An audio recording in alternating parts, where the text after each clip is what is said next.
In the yesteryears of centuries ago, in a small portion of this vast world of ours, there lived a people called the children of Israel. From them came certain men and women through whom God revealed himself to all mankind. One of these was Moses, leader of God's people.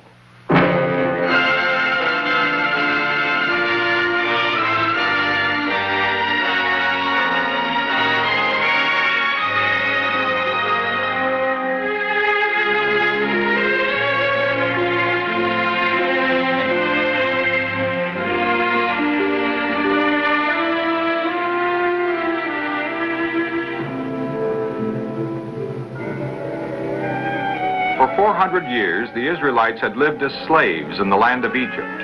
But under the leadership of Moses, God had brought them safely out of this country, through the Red Sea, and into the wilderness of Sin. Once in the wilderness, there were many troubles: the desert heat, the weariness, the complaints. For there was no food in the desert, and the people were hungry. But Moses knew that God would supply their needs even in the wilderness. And God did. Every day he sent manna for the Israelites to eat. It covered the ground every morning like white frost. One evening he also sent quails, so the people had both meat and bread to eat on their journey. But before long the people had a new complaint, and they turned against Moses in anger. Why did you bring us out of Egypt? To kill us and our children and our cattle with thirst? Give us water. We need water. Do you want us all to die of thirst?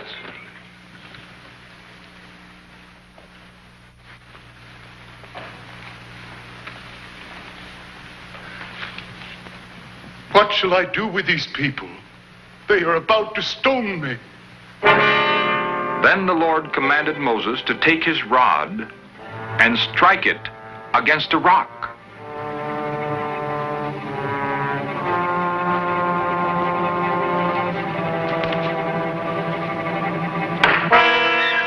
At once, water gushed out of the rock, and the people drank and were satisfied.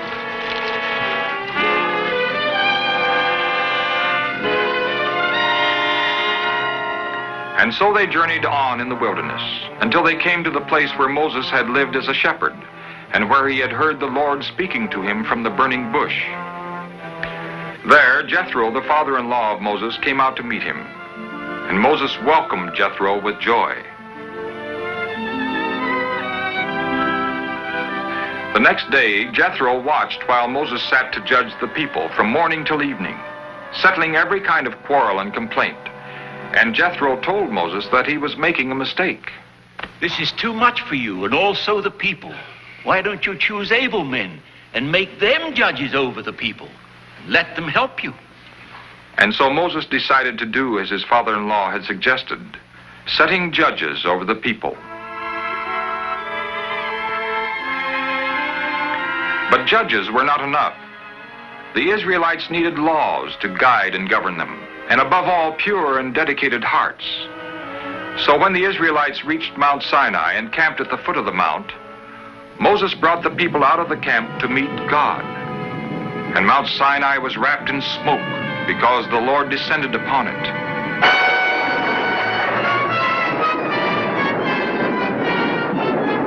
And God spoke all these words, saying, I am the Lord thy God who brought thee out of Egypt. Thou shalt have no other gods before me. Thou shalt not make unto thee any graven image. Thou shalt not take the name of the Lord thy God in vain. Remember the Sabbath to keep it holy. Honor thy father and thy mother. Thou shalt not kill. Thou shalt not commit adultery. Thou shalt not steal. Thou shalt not bear false witness against thy neighbor.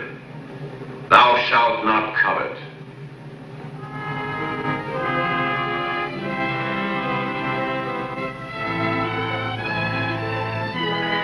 Then Moses wrote down all that the Lord had said and read the words of the covenant to the people.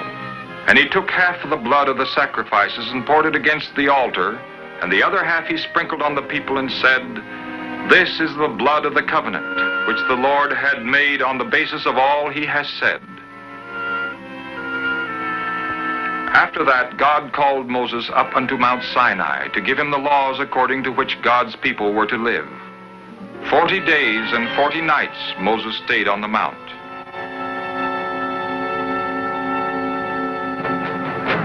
But while Moses was still on the mountain, the Israelites broke the very first commandment of the Lord. For when Moses delayed his coming down from the mountain, the people had asked Aaron to give them other gods to worship. And Aaron had made them a calf of gold, which the people worshipped with sacrifices and dancing. When Moses came down from the mountain with the stone tablets on which God had written his commandments, Joshua met him.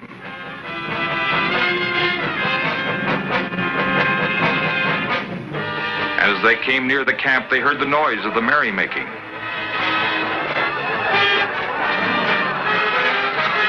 And when Moses saw his people worshiping the golden calf, he threw the stone tablets down on the ground in anger and broke them.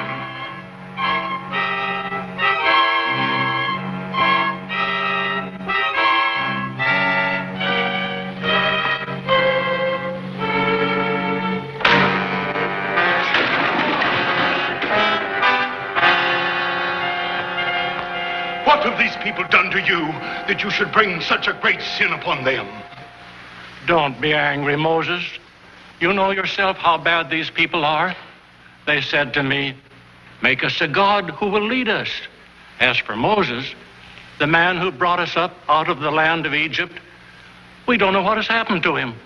So I said to them, "Let anyone who has gold jewelry take it off." And they gave it to me. I threw it into the fire, and out of it came this calf. Who is on the Lord's side? Let him come over to me. Then the whole tribe of Levi came over to Moses, and Moses told them to slay all the Israelites who had worshipped the golden calf. And so 3,000 people died as a punishment for their idolatry.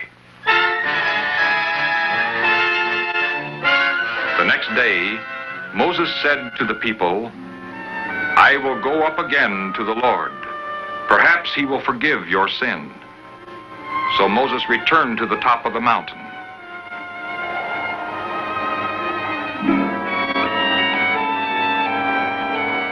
Oh, these people have done a great wrong. They have made for themselves a god of gold. But now, will you forgive them their sin? If not, take my name out of your book of life. But the Lord said to Moses, "Whoever has sinned against me, his name will I take out of my book."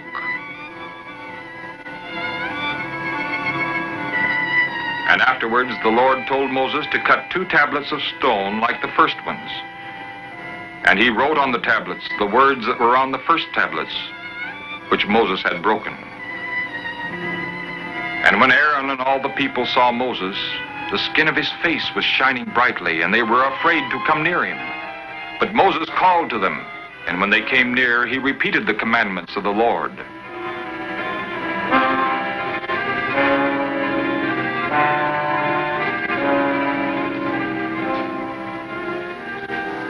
Thou shalt have no other gods before me. Thou shalt not make unto thee any graven images. Thou shalt not take the name of the Lord thy God in vain. So Moses told the people all that the Lord had commanded him on the mount, including instructions to build a tabernacle as a place of worship for his people.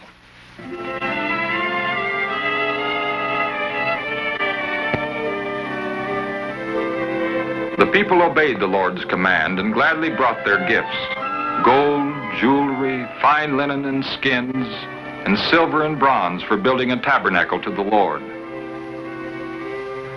Then skillful workers began building the tabernacle and the ark that would contain the stone tablets on which the commandments of the Lord God were written. There were carvers of wood and those who worked with metals of gold, silver, and bronze. And there were weavers, embroiderers, and those who sewed the cloth, linens of blue, purple, and scarlet. And the work went forward until the ark and the tabernacle were completed. Then Moses and the children of Israel continued on their journey, carrying with them the Ark of the Covenant, and confident that the Lord God was with them.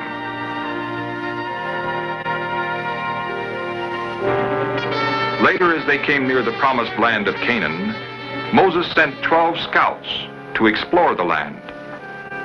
But when the spies came back to Moses, they brought back frightening reports. We can't conquer this land.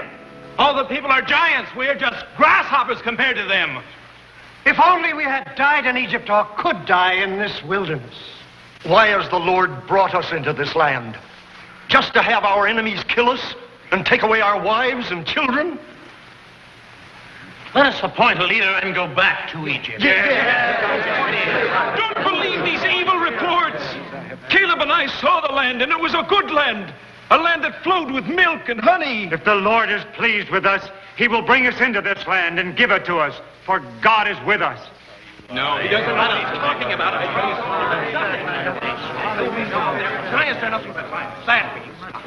And because the Israelites did not believe in God's promise, the Lord spoke to Moses, saying, Because all those men have seen my glory and my miracles, which I did in Egypt and in the wilderness, and have not trusted me now these 10 times, they shall not see the land which I promised to their fathers.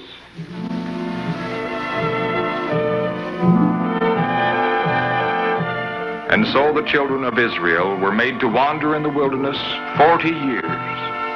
On and on they wandered, and the way was long, and again they complained.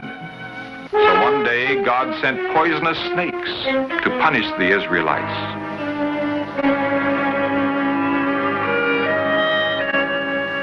And many of them died. Then the people repented and went to Moses. We have sinned, for we have spoken against the Lord and against you. Pray to the Lord to take these snakes away from us, we beg you.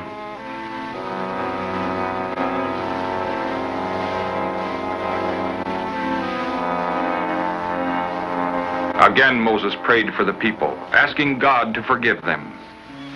Then the Lord spoke to Moses. Make a snake of copper and set it on a pole. When anyone who is bitten looks on it, he will live.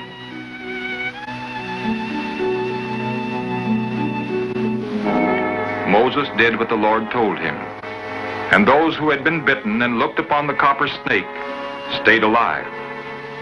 So once again the people of Israel saw how the Lord was able to save them.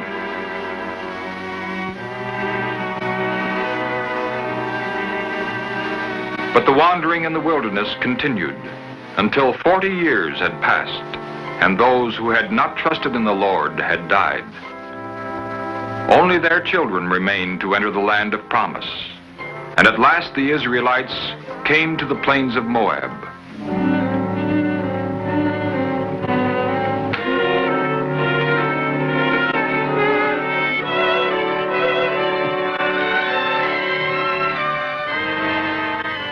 You have seen all that the Lord did for you during the 40 years in the wilderness. Therefore, keep the commandments and do them. And the Lord your God will raise up a prophet for you, who will be one of you, an Israelite like myself. Listen to him, and the Lord our God will bring you to the land that your fathers owned, and you will possess it, if you will keep his commandments, which are written in the book of the law.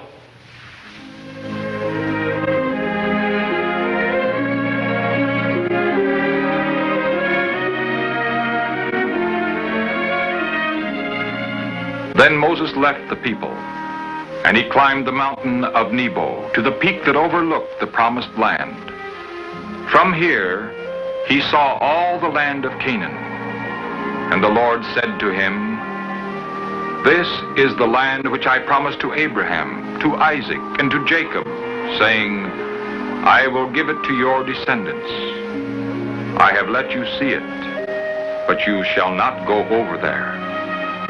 So Moses, the servant of the Lord, died in the land of Moab, as God had said. And the people mourned over Moses' death for 30 days. For he was the greatest of the prophets of Israel, a man to whom God had spoken face to face, and through whom God had led his people to the promised land.